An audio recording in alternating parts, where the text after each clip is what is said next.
আজকের আলোচনা নবম দশম শ্রেণী, বিষয় গণিত, অনুশীলনী 11.1 অনুপাত ও সমানুপাত।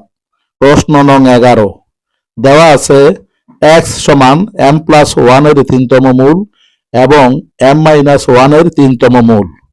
এখন এই সমীকরণের উভয় দিকে যোজন বিয়োজন করে পাই x+1 বাই x-1 সমান m+1 এর 3তম মূল ভাগ m-1 এর 3তম মূল। তাহলে পরবর্তী লাইনটি হবে x+1 by x-1 whole cube সমান m+1 বাই m-1। তাহলে পরবর্তী লাইনটি হবে x cube plus thrice x plus thrice X square plus 1 ভাগ x cube plus thrice X minus into thrice X square plus 1 সমান m+1 ভাগ m-1।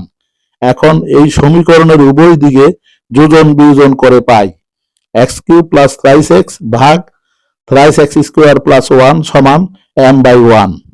তাহলে পরবর্তী লাইনটি হবে x cube plus thrice X সমান thrice m x square plus m। সুতরাং x cube minus thrice m x square plus thrice X minus m সমান 0। ধন্যবাদ সকলকে।